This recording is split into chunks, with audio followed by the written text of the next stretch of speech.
You're just a gold digger, Amanda sneered, standing in my kitchen with her designer purse clutched to her chest like a shield. Everyone knows you trapped my brother with your innocent act. Now do us all a favor and leave. I continued washing the dishes, letting the warm water run over my hands as I tried to maintain my composure. After 5 years of marriage to James, you'd think his sister would have found a new target for her venom. But no, Amanda had made it her life's mission to prove I married her brother for his family's money. My name is Sofia Martinez, and at 32, I found myself defending my marriage yet again. Not against outside threats, but against the poison that seeped from within the family itself. James was away on a work trip, which meant Amanda felt emboldened to make her weekly visit to remind me how unworthy I was of the Anderson family name. "Are you even listening?"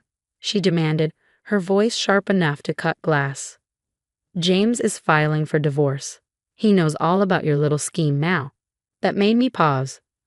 I turned off the faucet and dried my hands slowly, deliberately. "What scheme would that be, Amanda?" She smiled, the kind of smile that reminded me of a predator about to pounce. "The way you pretended to work at that coffee shop, making yourself look poor and helpless. How you orchestrated meeting James there, knowing he always stopped for his morning coffee. You played him perfectly, didn't you?" I couldn't help but laugh, which only seemed to infuriate her more. "I worked at that coffee shop to put myself through nursing school. Unlike some people, I'm not afraid of honest work." "Please," she scoffed, pulling out her phone. "I have proof now. Someone sent me interesting information about your past. Seems like you've tried this routine before, haven't you? Getting close to wealthy men, trying to sink your claws in." My heart skipped a beat, but not for the reasons Amanda assumed. I knew exactly who would have contacted her, and why.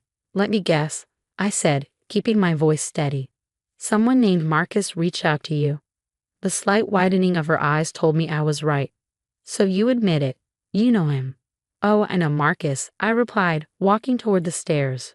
"Would you like to see something interesting, Amanda? Since you're so concerned about the family's welfare." She followed me up to the attic, her heels clicking against the wooden steps like angry exclamation points.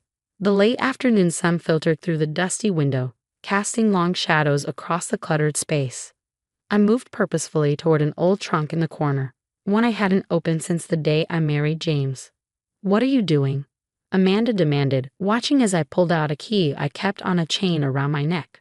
"Showing you the truth," I said simply, unlocking the trunk. "Since you're so interested in my past with Marcus." The hinges creaked as I lifted the lid, revealing stacks of yellowed newspapers, old photographs, and legal documents. On top lay a front-page article from 15 years ago. Its headlines still bold despite the passage of time. "Tech mogul's son arrested in investment scandal." Amanda snatched the paper, her eyes scanning the text rapidly. I knew what she was reading. The story of how Marcus Reynolds, son of a wealthy tech executive, had been caught running an elaborate investment scam targeting young women. The article mentioned his arrest, but more importantly, it mentioned the key witness who had helped bring him down. A 19-year-old barista named Sofia Martinez. This can't be right," Amanda stammered, looking between me and the article. "Marcus said you were his accomplice, that you helped him scam people." I pulled out more documents, police reports, court transcripts, and a letter of commendation from the FBI. I worked undercover with the FBI for 6 months to gather evidence against him. Marcus lost everything: his money, his freedom, his family's reputation. He spent 8 years in prison, and now he's trying to get revenge by poisoning my new life. Amanda sank onto an old chair, the paper trembling in her hands. But you were just a coffee shop worker. How did you?" "I was a criminal justice student working part-time," I corrected her. "When I noticed Marcus's pattern with other young women who came into the shop, I contacted the authorities. They asked for my help building a case against him." I pulled out one final document, a certified letter from the FBI stating that the majority of Marcus's seized assets had been returned to his victims, thanks to my testimony. I could have taken the reward money they offered, could have sold my story to the press. But I didn't, because it was never about the money, Amanda. It was about doing what was right. The silence in the attic was heavy with the weight of shattered assumptions. Amanda stared at the evidence of my past, her carefully constructed narrative about me crumbling before her eyes. Does Does James know about all this? She finally asked, her voice small. No, I said quietly, because unlike some people, I don't think the past defines who we are. I married James because I love him, not because of his family's money or status. I've never needed either. I began placing the documents back in the trunk, each one a reminder of a chapter in my life I'd chosen to keep private, not out of shame, but because I'd wanted to build a new life based on who I was now, not who I'd been forced to become at 19. I think you should leave now, Amanda, I said, closing the trunk.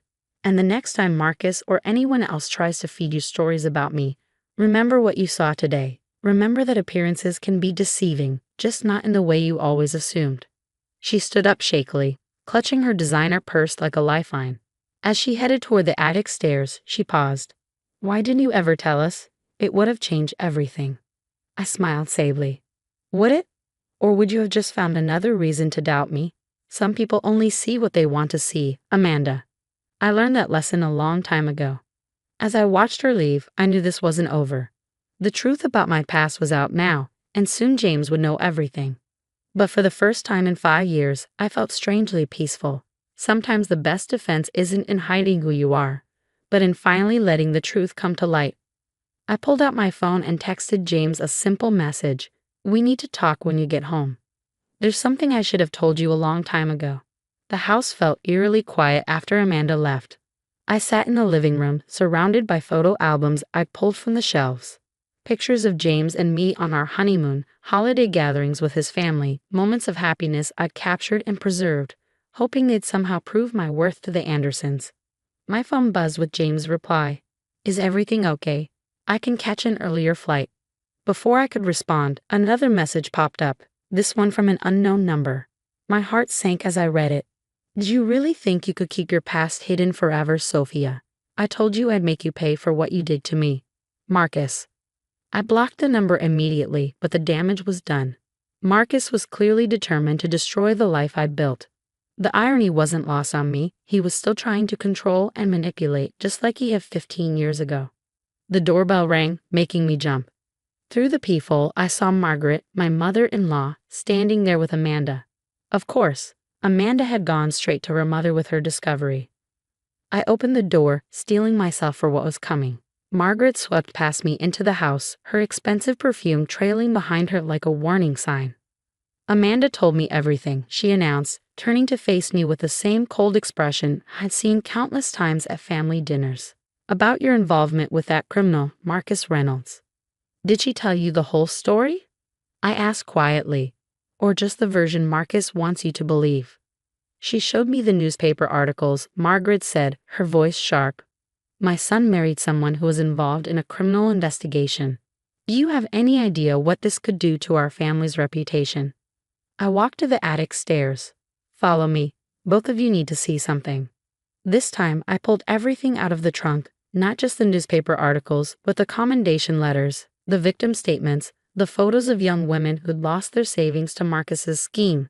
I spread them across the attic floor, creating a timeline of truth that couldn't be denied. I was 19. I began, my voice steady. Working at the coffee shop, studying criminal justice. Marcus would come in, always targeting young women who seemed vulnerable. He charmed them, convinced them to invest their savings in his exclusive investment program. By the time I noticed the pattern, he'd already stolen from dozens of victims. Margaret picked up one of the victim statements, her eyes widening as she read the details of Marcus's manipulation tactics. The FBI asked for my help. I continued. I agreed to wear a wire, to let Marcus think I was another potential victim. For 6 months, I gathered evidence while watching him destroy more lives. When they finally arrested him, he looked me in the eye and swore he'd make me pay someday. But why didn't you tell us? Amanda asked, her earlier hostility replaced by something that almost looked like respect. Because I wanted a chance at a normal life, I replied. When I met James, it was 2 years after the trial. He was kind, genuine, everything Marcus had pretended to be. I fell in love with him because he saw me for who I was, not what I could offer him. Margaret sat down heavily on an old chair. All this time we thought. You thought I was a gold digger, I finished for her. Because it was easier to believe I had ulterior motives than to accept that maybe, just maybe, Your son could love someone from a different background. Sophia? A voice called from downstairs, James's voice. My heart stopped. He wasn't supposed to be home yet. Heavy footsteps on the attic stairs, and then he was there, taking in the scene before him. His wife, mother, and sister surrounded by evidence of a past I'd kept hidden.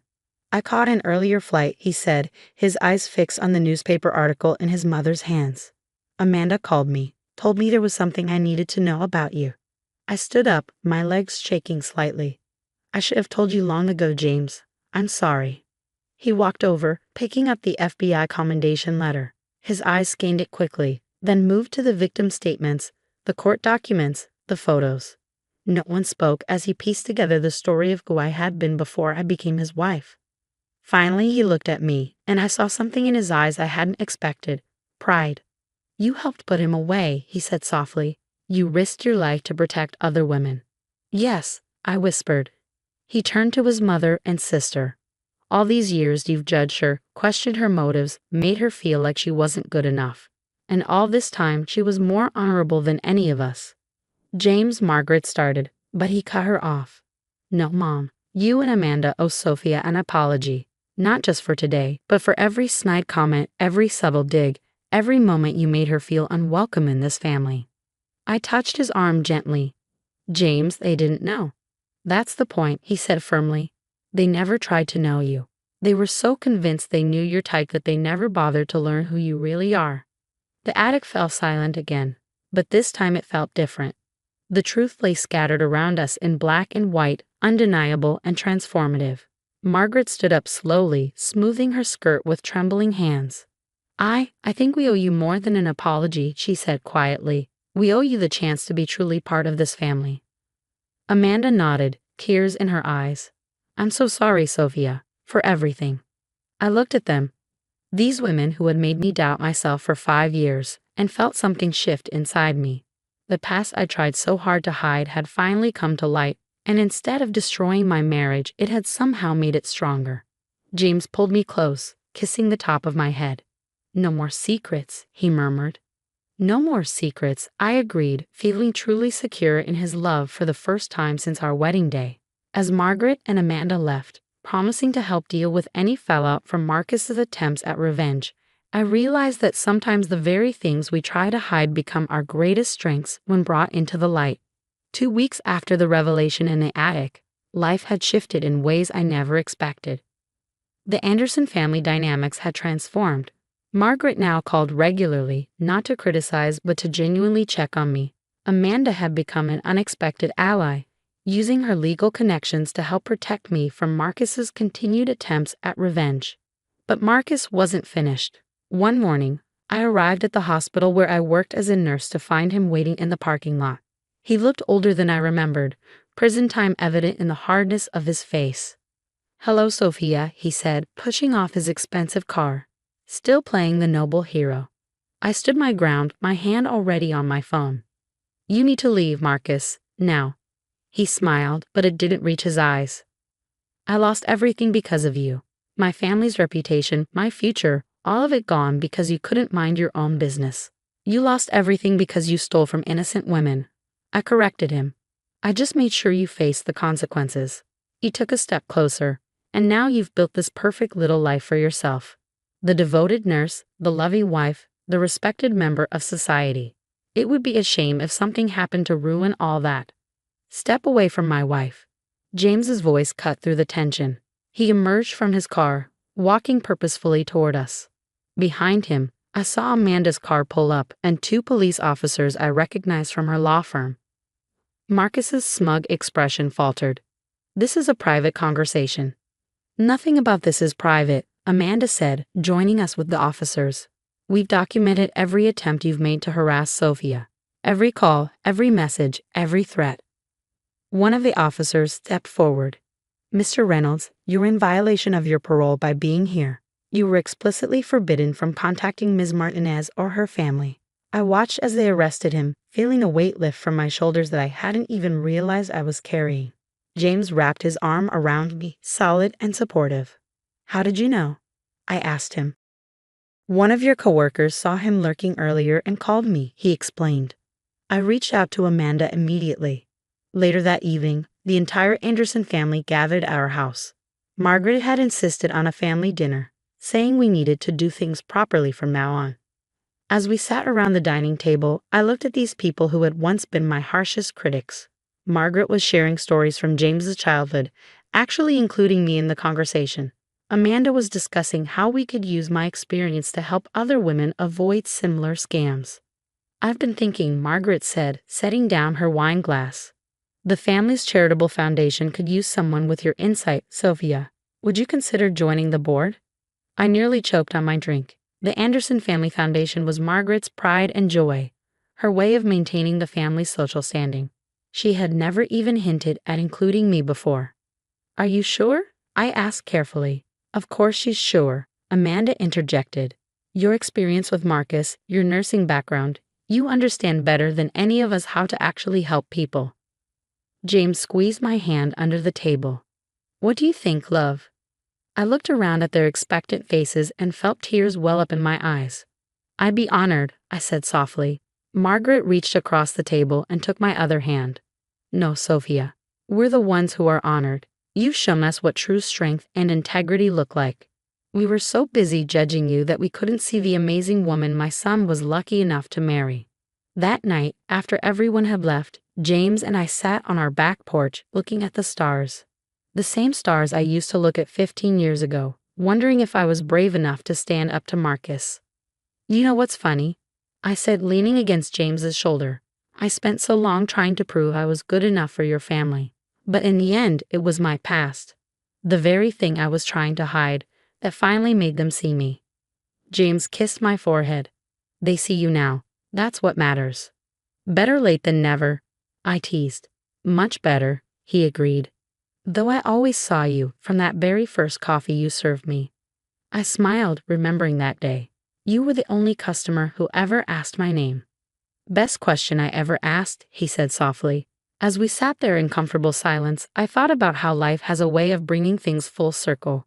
The past I tried to escape had become the bridge to my future. Marcus's attempt at revenge had only served to strengthen my bonds with the family I married into. Sometimes the very things we think will break us become the foundation of our strength. I learned that at 19, standing up to Marcus. I learned it again at 32, finally letting my truth come to light. The next morning, I would start my new role with the family foundation. But for now, I was content to sit under the stars with my husband, finally free from the weight of secrets and the need to prove myself. After all, the best revenge isn't in getting even. It's in living well, surrounded by people who love you for exactly who you are.